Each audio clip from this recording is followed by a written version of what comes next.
Good morning to all of you and welcome to the skulls medicine. आज हम बात करने जा रहे हैं थायराइड ग्लैंड की एक डिजीज़ के बारे में जिसका नाम है हाइपरथायरॉयडिज्म। हाइपरथायरॉयडिज्म जो है वो एक हाइपर एंडोक्राइन स्टेट है थायराइड ग्लैंड की। इसमें जो आपका T3 और T4 जो कि थायराइड हार्मोन्स हैं उनका प्रोडक्शन और सिक्रीशन दोनों ही इंक्रीज़ हो जाएगा।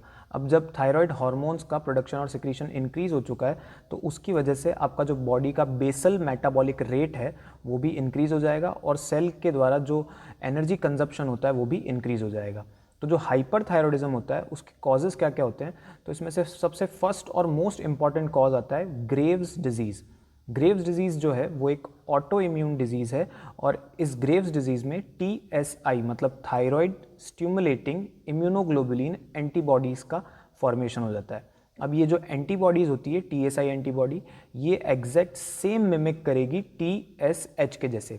TSH मतलब थायराइड स्टिमुलेटिंग हार्मोन के जैसा ये मिमिक करेगी और ये फिर थायराइड ग्लैंड के पास जाएगी और उसको स्टिमुलेट करेगी और जैसे ही ये थायराइड ग्लैंड को स्टिमुलेट करेगी तो T3 और T4 का नेचुरली जो प्रोडक्शन है वो इंक्रीज हो जाएगा। तो Graves disease is the most common cause of hyperthyroidism. और कौन कौन से कॉजेज होते हैं?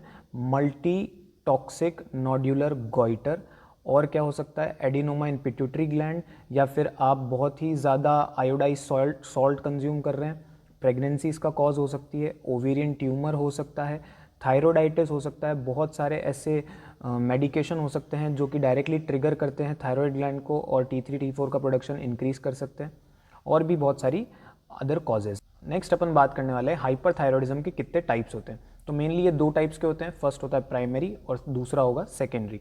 जो प्राइमरी होगा वो इफेक्ट करेगा आपके थायराइड ग्लैंड को डायरेक्टली, और जब वो आपके थायराइड ग्लैंड को डायरेक्टली अफेक्ट कर रहा है तो आपका T3 और T4 हार्मोन्स का जो लेवल है वो इंक्रीज हो जाएगा। जब आपके T3 और T4 का लेवल इंक्रीज हो चुका है तो नेचुरली TSH का लेवल आपको डिक्रीज देखने को मिलेगा।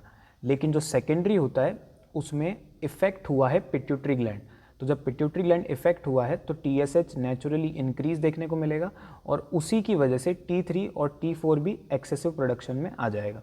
So this is the basic difference between primary and secondary hyperthyroidism. Next class we will discuss about clinical factors, diagnostic evaluation and management.